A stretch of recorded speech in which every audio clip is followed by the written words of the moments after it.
This is Tech Me As I Am, a video series and podcast where self-love is shaking up the status quo of corporate America. We're diving into authentic stories that are creating space for you to feel seen, be vulnerable, and succeed working in the everyday. So let's be real, let's be different, and let's get courageous, y'all. Yo, peace, your man, AJ McQueen. Right now, you tuned in to Tech Me As I Am. This conversation is amazing. Talk about life, talk about love, and talk about why and your purpose, man. So make sure y'all tune into this episode. What do we have here? I am so excited that you're here, AJ. It means a lot. This request came from me actually being at your concert. And I was just like, I'm going to run up and talk to your manager and see what's up. And I want you to know I appreciate you. Your concert, honestly, was a prep for me to go do an event. And it allowed me to have more why when I showed up. And your song, Sit Yourself Down, is something that also was something that gave me life. It gave me an opportunity to value myself more in moments where I didn't feel like I was able to. It gave me strength. So I just want you to know how much it means you being honored. Here because it's real.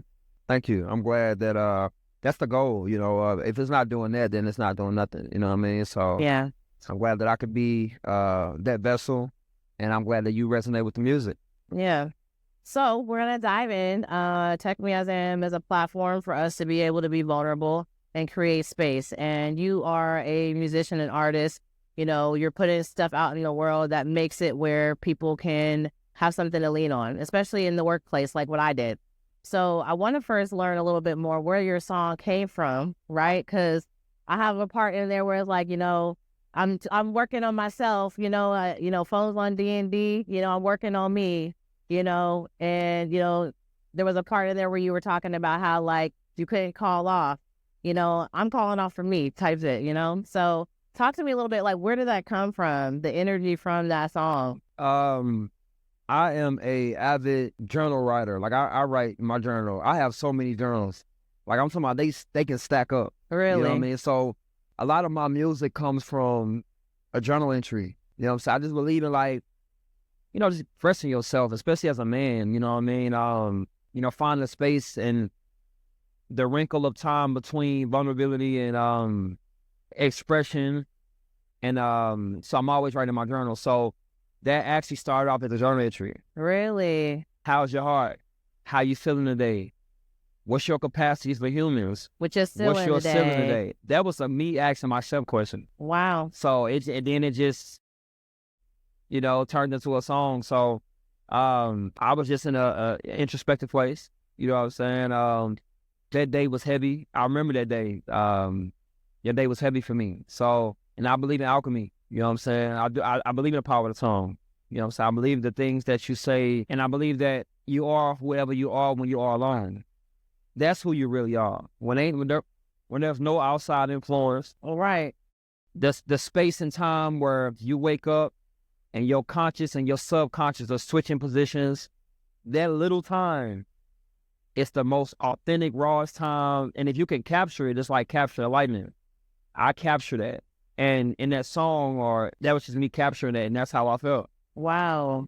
And then I didn't even know, like, I knew it was going to be something the first time I made it a song, but when I wrote it, I didn't, Really? I was just writing. That's probably why it hits so hard, because when you're talking to yourself, it's hitting somebody else, though, in those moments. But when you're looking at yourself and talking to yourself the most, I feel like you're also talking to other people. Fact. It's not for other people. It always comes back to that sense of self first, And so you doing that, I feel like that's what probably made it so authentic and hit so hard, because you were talking to you, And then that makes it where it can resonate with other people who are also talking to themselves in that moment too. I encourage us to talk more to ourselves. You know what I'm saying? Like, I'm sure a lot of us, growing up, heard somebody, make the joke of, you people who talk to themselves crazy. It's quite the opposite, though. I think the inner conversation is what you have to monitor the most. I think that it's the opposite. I think that, a lot of us have been played. The things that we've been told are superstitious or too spiritual or too conscious or too deep. It's actually the necessary tools and the necessary things that we need to navigate this world. Yeah. It's the opposite. You know, if 100%. you're not deep enough, you don't talk to yourself enough. You're not spiritual enough. You're not conscious enough. Like, that's how I look at it now. You know, and I encourage you to have more conversation, because once you start monitoring the inner conversation, that's when you're evolving from the inside out. 100%. You gotta watch how you talk to yourself. You worry about how you talk to everybody else, but you talk to yourself bad. You know what I'm saying? So I'm big on talking to myself. Oh, have to. And I've gotten to a place where I've started answering myself too. You know That's what I'm the saying? best place. Oh, it's lit now. It's a whole lit. full-on conversation. It's lit. And you can really like sort things out when you talk to yourself like that I too. talk to myself. And it don't even sound crazy. Bruh, You it know don't what I'm even saying? no, it doesn't sound So crazy it's lit at now. all. It's lit. I you know, that's where I'm at, and that's how my music. A lot of my music is written that way. And it's just a space of, again, true fluidity and true autonomy. Yeah. You know, when you reach autonomy, you get a bad rep sometimes. You know what I'm saying? Autonomy of self-autonomy. It doesn't mean that I don't care about you. It doesn't mean I don't care about other people or what's happening. Yeah. I have self-autonomy, though. So I have to first prioritize and monitor and nurture me first, and then, and I don't know why that sounds like a bad thing in a lot of cases, because we've been taught the opposite. Right. You know what I'm saying? Even the Bible says, love your neighbor as you love you. But, you know, I think we leave out, I don't think we say it slow enough. Love your neighbor as you love you. As in equal. Right. You not, first. Not, oh, love your neighbor. It's like, yeah, you out here doing for everybody else. No, you're neglecting yourself. You can't pour from an empty cup. Shit. And if you don't love yourself, you're not going to be able to give love to anybody else. Right. So I'm big, and it took me a while to get there. I'll be honest. I wasn't always, you know what I'm saying? I wasn't always confident. I didn't always see myself as powerful or as necessary. And so a lot of this evolution came within the last few years, you know what I mean? And I'm glad to be here. I'm glad you're here too, because I had the similar journey, not the same, but like a light bulb moment, I call it. You know, I feel like people who have had a journey of learning to love themselves better have had something happen where it's like you wake up and then you start learning how to love yourself more and more and more and more. And you don't ever stop. Honestly, it's a continuous thing. But I think in our communities, it's not something that we're taught to do. I was telling a friend of mine the other day, we're descendants of slaves. We come from generational trauma. You know what I'm saying? And so what do you think that comes with? What type of model behavior is there that's coming from that we have to like really regain and take more control back over of ourselves, you know? We forgive everybody else but ourselves. You forgiving everybody else. You letting everybody else off the hook but your inner child. You letting everybody else off the hook but your adolescence and who you were, you know, last year or 10 years ago or 5 years ago. You forgiving everybody else but you. And that's why when people engage with me, whether it's my music or my content or my messages or my interviews, I'm always talking about doing for self and taking care of self. You know, but I'll admit at one point I thought that was selfish too. You know what I'm saying? But when you know that you are valuable, the most powerful word that I've learned, it's not a scripture. It's not it's no. Yes. That's the most powerful word I've learned is no. When you're saying no, though, it's because you're saying yes to something else. So you may just hear no, but I have a yes somewhere. It just don't align with you, with you. So no is so powerful. It is. That is self-boundary. That's boundary. It's you know, it's focus. It's so no is like the most powerful word that I learned. And I had to ingratiate it into my vocabulary. It's hard. No. It's hard, especially when you're so used to being told, yes, I'm a recovering people pleaser. That's what I tell people. Because I had identity issues a lot growing up. And so saying no, I didn't want anyone to not like me, you know? No. Sometimes I just walk around and say it throughout the day just to make sure it's loaded, it's locked and loaded. Yeah. No. Jesus told his mama no. when she was trying to get him to turn the water into wine at the wedding, I mean, I'm paraphrasing. You know, he was like, hey, you know, they ran out of wine. He's like, woman, it ain't my time yet. No. You know what I mean? So it's powerful. We got to start saying no and start saying yes to ourselves. You know what I mean? And yes to God. And you know, that's where I'm at in my life. Yes. I'm so glad that you're doing that for you. You know, it's so important. It's so important. And the more that we can condition ourselves to be able to say no, because like you said, you are saying yes to yourself in some form or fashion. And you had to understand enough about yourself to say yes to something too. Right. You know, what are you saying yes to, you know, in that? Is it your mental health, your well-being, the quiet time you need, whatever it is, you know? You know what I recently started doing? I started auditing friendships. Yep, I started auditing friendships. I'm auditing everything. And you said, you know, if my dogs don't love me the way I'm looking at him now, like how that will work? He work. We gotta, you know, we gotta understand it. Okay, but to audit is to check in on it. It's not a bad thing, but to audit is to make sure that everything around me is where it needs to be and how it needs to be, because I believe that sometimes we let things stay too long. You stay in a place too long. You stay in a relationship too long. You stay in a job too long. You stay in a friendship too long. You stay in this city too long. It's too long. So auditing is auditing for your purpose. It's like, I'm auditing this for my purpose. I'm just making sure. You know what I mean? And we should feel okay to audit. I don't know why we walk around with a suitcase that's somebody else packed. Like them, that's not even. You used to wear that. You used to fit those emotions. You used to go those places. You used to listen to those things. That's not even you no more. So why you still carrying it? Right. So we auditing around here, man. You 100%. Know what I'm saying? Like, you know, we auditing. What is your purpose and why? Yeah. I don't know. Well, I don't know either. No one's gonna know but you, though. Yeah. No one's gonna be able to find that why but you. You know. So I love that. I love that. Okay, so the next thing I want to talk about, you know, I really want people to understand music as like an outlet, right? I find that people who find their pain, they take their pain and then they put it into their purpose. So that's how you find your purpose, is understanding yourself enough to heal through something and then put it somewhere, you know? And so for you, you know, I'm thinking what you're doing is a form of your why. That is your why, you know? And it allowed me to be able to hear something and it resonated with me. But in the Black community, music is such a big thing for us. And even at work, you know, being able to detach yourself in the way that I was able to, you know, my question to you is, you know, being in the corporate world, people are constantly dealing with people around them that are going to project and tell them to live a certain type of way or be a certain type of way. And sometimes your only escape is music.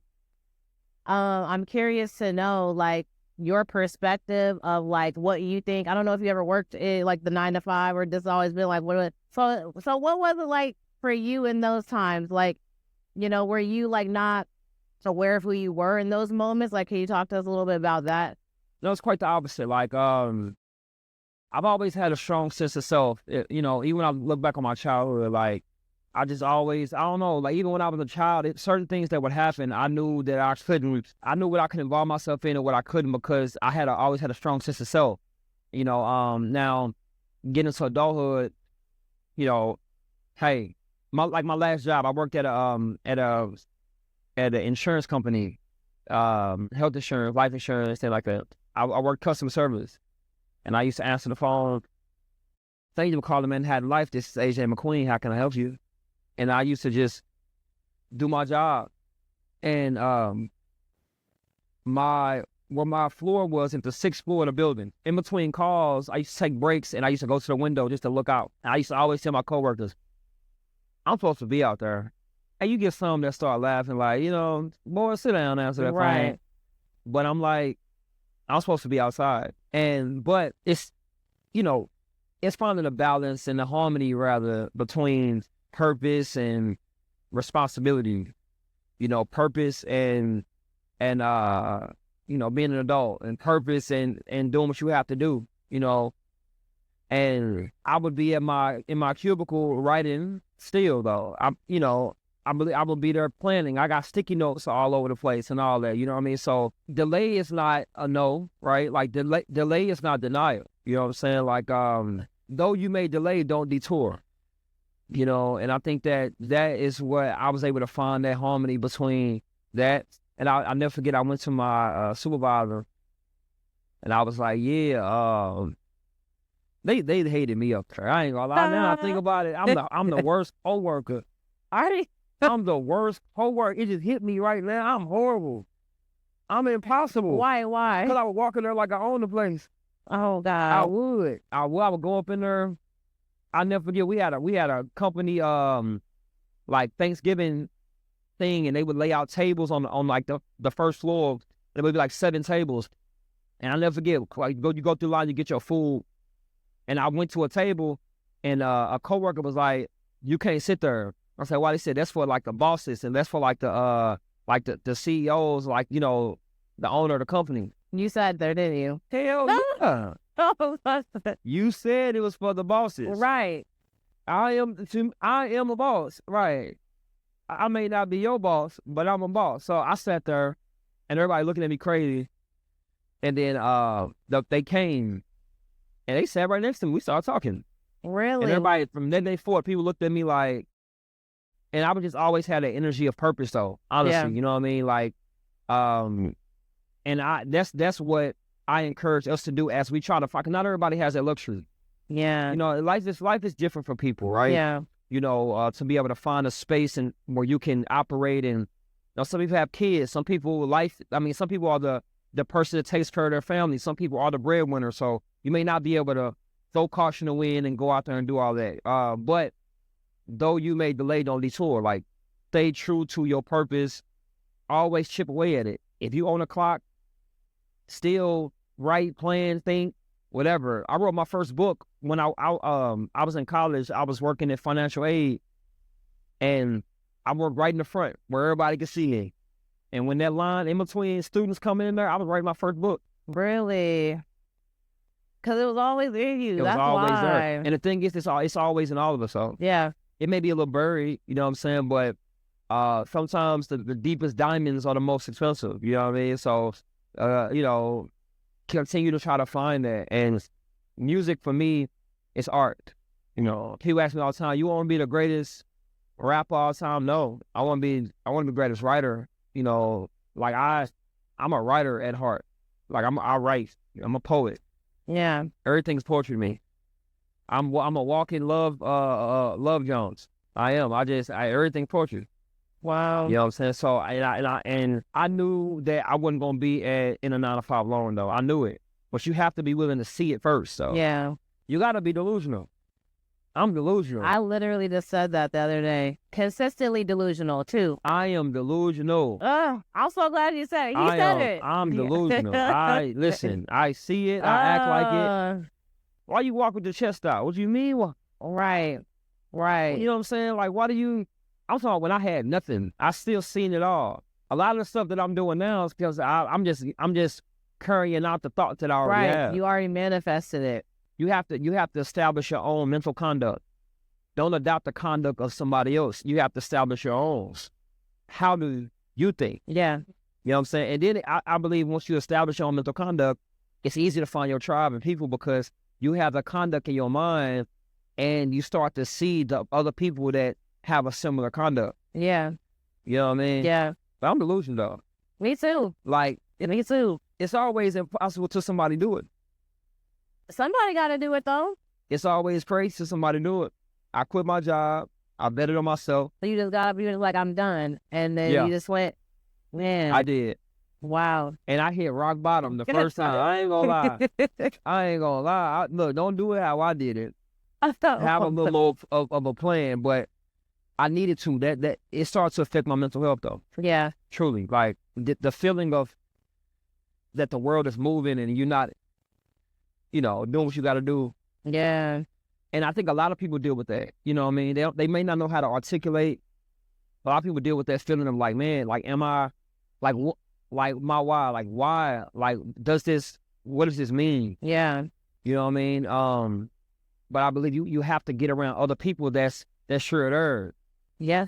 Yes. If you don't know what your purpose is, come around me, man. You're gonna find it. You're gonna find it. Because I'm going to be walking up in it all day. Listen, you're going to find Everything. it. You're going to find it. You will get tired of me saying it. Exactly. It's everything. know. It's on everything. Yeah. Yeah. Okay.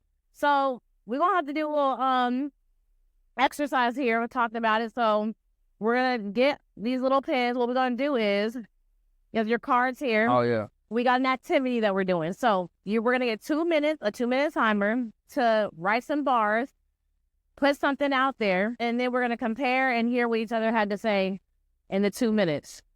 Okay? You know, I got all A's in creative writing when I was in school. See, now you, this, Like, so now I gotta, you I gotta go failed first. everything else, but But creative writing, so what we're gonna do then? I'll go first since you gonna be the creator. We're gonna leave on a good note because mine's not. It's not. All right. What is a mission in life? Is it to find you, or is it to find your light? Finding your why sometimes requires you to cry, to die, to fly. It isn't easy, but the road in life never is. And until you accept the light within, you won't have ever been. Been loved truly, fully, and ... That's all I got. I like that. I like that. All right, put me to shame. Go ahead. No, you did good. No. You did real good. I don't know. I think yours may be better than mine. All right, let's hear it. It's a poem. Okay. Why? A question that deserves an answer. For answers are found in a question. Mark the spot where you first ask yourself why, and then answer this for me. Say whatever fit, but I feel like you shouldn't put a question mark where God put a period. That was it. That was good No, too. yours was good too, though. Yours was good. We on the same We were. page. Yeah. Yeah, we on the same I page. did. Okay. All right. So we're gonna end it out here. We're gonna have 2 rapid fire questions, and I typically ask these questions when I just want people to be able to get in our heads a little bit more and be able to take something to consume it later. So when you're about to crash out and you know, like, you're just not in a good headspace, what is the song, what's your go-to song that you know is going to help you get through, or artist or person that you like listen to? Bob Marley. Bob Marley. Is there a particular song?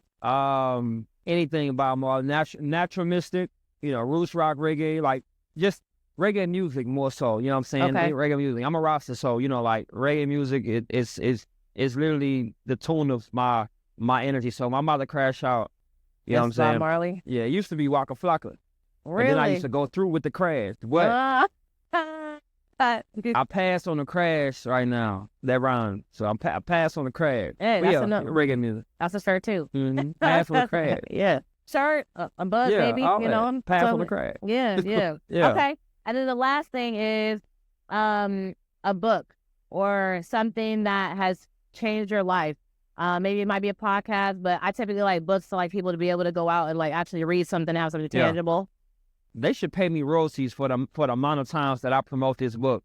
I think I know which one it is. What Happened to You by Bruce D. Perry and Oprah Winfrey. That book changed my life. What is it called? What Happened to You? Okay, I was wrong. Okay. Mental health, you know what I'm saying? Like it's just a deep dive. It's a deeper dive on mental health and just a journey of, fetal trauma syndrome and just all that, right? So, but I got a couple more. So, What Happened to You? The Way of the Superior Man. I've heard that one before too. All About Love by Bell Hooks. That's the one I thought you were going to say. Now, it's all in my top 5. All About Love by Bell Hooks. Principles by Ray Dalio. Okay. Alchemist. Okay. I've only read the All About Love one, but those are good. Okay. Well, thank you, AJ. I appreciate you for being here. Brad the Beer. This is definitely going to change somebody's life at some point when they come across it. So I appreciate you being, existing, doing what you're doing, walking in your purpose, your light. Continue to let it shine. I appreciate that.